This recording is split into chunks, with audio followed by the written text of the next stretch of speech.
Hello students of class 12th math बच्चे। जैसे कि आपका chapter number first relations and functions वो मैंने शुरू करा हुआ है, ठीक है, जिसमें हम रिलेशन के ऊपर वर्क कर रहे हैं। ठीक है, रिलेशन के ऊपर हम वर्क कर रहे हैं, जिसमें मैंने आपको प्रीवियस लेक्चर में रिलेशन के बारे में इंट्रोडक्शन दी थी कि रिलेशन की क्लासिफिकेशन मैंने आपको समझाई थी। Symmetric relation, transitive relation, anti symmetric relation वगैरह मैंने आपको सारे समझा दिए थे। ठीक है, आज मैं आपको ये बताऊंगी उन रिलेशंस को अगर मैंने प्रूव करना है तो कैसे करना है। मतलब अगर मुझे सम में वो प्रॉपर्टीज़, पहले मैं उसको समझाने से पहले ना एक थोड़ा सा समझा दूँ जो मैंने प्रीवियस वीडियो में नहीं बताया था। जो सम, अगर कोई सम तीन प्रॉपर्टीज़ को फुलफ़िल कर रहा है, पहली प्रॉपर्टी रिफ्लेक्सिव, ठीक है, सेकंड प्रॉपर्टी कौन सी है, सिमेट्रिक, ठीक है, अगर तीसरी प्रॉपर्टी आपकी है ट्रांजिटिव। अगर कोई सम इन तीनों प्रॉपर्टीज़ को फुलफ़िल कर रहा है तो वो इक्विवेलेंस रिलेशन बनाएगा। कौन सा रिलेशन बनाएगा? इक्विवेलेंस रिलेशन बनाएगा। ठीक है, ये आपने ध्यान रखना है। कौन सा रिलेशन बनाएगा? इक्विवेलेंस रिलेशन बनाएगा। अगर आपको या फिर पेपर में आ गया कि आके इक्विवेलेंस रिलेशन चेक करके बताओ, तो आपने reflexive, symmetric and transitive check करना है।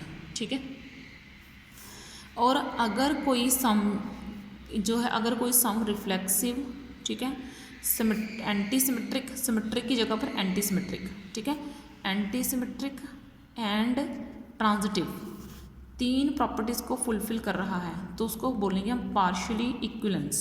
ठीक है ना, पार्शियली इक्विवेलेंस रिलेशन बोलेंगे उसको हम। ठीक है ना, partially equivalence relation, partially equivalence relation बोलेंगे हम इसको। ठीक है, समझ में आई बात। अगर कोई रिफ्लेक्सिव, सिमेट्रिक और ट्रांजिटिव की प्रॉपर्टी को फुलफिल कर रहा है सम, तो वो इक्विवेलेंस रिलेशन है। अगर कोई reflexive, anti symmetric and transitive की प्रॉपर्टी को फुलफिल कर रहा है तो वो पार्शियली इक्विवेलेंस रिलेशन है। अब देखो क्वेश्चन क्या है, let T be the set of all triangles. T मान के चल पड़ो भी कोई एक सेट है, ठीक है, किसका? सभी ट्राइंगल्स का।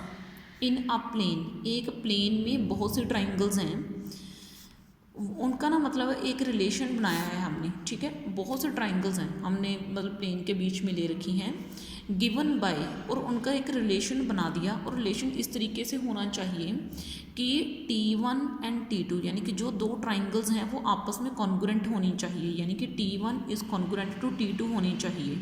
ठीक है, ट्राइंगल T1 क्या होनी चाहिए? वो कॉन्ग्रुएंट टू ट्राइंगल T2 होनी चाहिए। ठीक है, समझ में आई बात। मैंने क्या बोला कि दोनों ट्राइंगल्स आपस में कॉन्ग्रुएंट होनी चाहिए, T1 ट्राइंगल T2 के साथ कॉन्ग्रुएंट होनी चाहिए। ठीक है, तो अब देखो बेटा, अब मैं क्या कर रही हूँ, T1 is a congruent to T2, ये T1 ट्राइंगल T2 के साथ कॉन्ग्रुएंट होनी चाहिए। तो इसको अब मैंने इक्विवेलेंस रिलेशन प्रूव करके दिखाना है। तो अब मैं आपको इक्विवेलेंस रिलेशन प्रूव करके दिखा रही हूँ कि आपने कैसे प्रूव करना है। तो इसका सोल्यूशन देखो, सबसे पहले मैं प्रूव करूँगी इक्विवेलेंस के लिए मुझे तीन प्रॉपर्टीज़ फुलफिल करवानी पड़ेंगी। सबसे पहले तो मैं चेक करूँगी रिफ्लेक्सिव की प्रॉपर्टी। ठीक है, कौन सी प्रॉपर्टी? रिफ्लेक्सिव की प्रॉपर्टी। ठीक है, रिफ्लेक्सिव की प्रॉपर्टी के लिए मैंने क्या करा, मैंने T1 नाम की एक ट्राइंगल ले ली। ठीक है, T1 नाम की क्या ले ली मैंने? एक ट्राइंगल ले ली। ठीक है, या फिर मैं अगर ऐसे बोलूँ कि T1 and T1 comma T1, ये तो R को बिलोंग करेगा ही। ठीक है ना, for all T1 belongs to, जो है जितनी भी T1 जो हैं मतलब ट्राइंगल से सेट में से आई हैं, यानी कि सेट ऑफ इक्विलेटरल ट्राइंगल में, सेट ऑफ कॉन्ग्रुएंट ट्राइंगल में से आई हैं। ठीक है, कॉन्ग्रुएंट ट्राइंगल में से जितनी भी ट्राइंगल्स आई हैं उनका पेयर रिलेशन में होगा, यानी कि इसमें होगा। क्यों होगा? क्योंकि हर एक ट्राइंगल खुद के कॉन्ग्रुएंट तो होती है, यानी कि T1 is congruent to itself, T1 is congruent to itself. ठीक है, वो अपने आप के कॉन्ग्रुएंट तो होगी, क्योंकि मैंने आपको ये समझाया था कि जब हम रिफ्लेक्सिव की प्रॉपर्टी करेंगे तो सेम एलिमेंट का सेम एलिमेंट के साथ रिलेशन जुड़ना चाहिए। अगर जुड़ रहा है तो वो रिलेशन रिफ्लेक्सिव हो जाएगा, वरना नहीं होगा। तो T1 जो है कॉमा T1, यानी कि T1 कॉमा T1 R में है। क्यों? क्योंकि T1 is congruent to itself होगा। ठीक है। सो इसलिए हम बोल सकते हैं कि R is an reflexive, R is a reflexive relation. तो ये एक कौन सा रिलेशन बन गया है, रिफ्लेक्सिव रिलेशन बन गया है, ठीक है। उसके बाद अगर मैं बात करूं तो वो है सेकंड किसकी, सिमेट्रिक की, ठीक है। सिमेट्रिक की बात करते हैं, सिमेट्रिक की, ठीक है, इसकी बात करते हैं। इसमें क्या है, मान लो जो अगर इफ़ अगर T1, T2 ये जो है वो R में से मैंने ले लिए, ठीक है। इट इम्प्लाइज, इसका मीनिंग क्या है, T1 is congruent to T2 है, T1 is congruent to T2 है, ठीक है। अगर T1 T2 के कॉन्गुरेंट है देन तो T2 भी T1 के कॉन्गुरेंट होगा, तो T1 is also congruent to T1, तो T2 अगर T1 के कॉन्गुरेंट है तो T1 भी T2 के कॉन्गुरेंट होगा। इट इम्प्लाइज, इसका मीनिंग क्या हुआ, T2, T1 भी R को बिलोंग करता है, ठीक है। सो इसलिए जो R है इज़ कौन सा रिलेशन है, सिमेट्रिक रिलेशन है, ठीक है।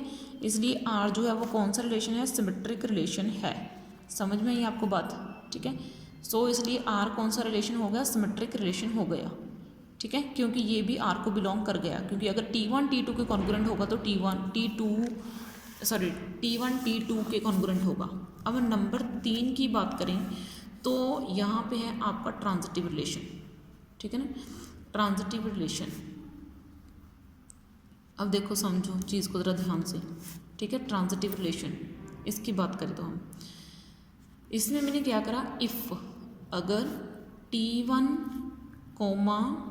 T2 R में है एंड T2, T3 R में है, इसका मीनिंग क्या है, इफ़ अगर T1 is congruent to T1 T2 के कॉन्गुरेंट है, congruent to T2 and T2 is congruent to T3 and T2 T3 के कॉन्गुरेंट है, तो खुद ही सोचो, अगर एक चीज़ मैंने आपको 3 चीज़ें दे दी, पहली दूसरी के इक्वल है, दूसरी तीसरी के इक्वल है, तो पहली और तीसरी तो इक्वल होगी ना, ऐसा थोड़ी हो सकता है कि पहली और तीसरी इक्वल ना हो।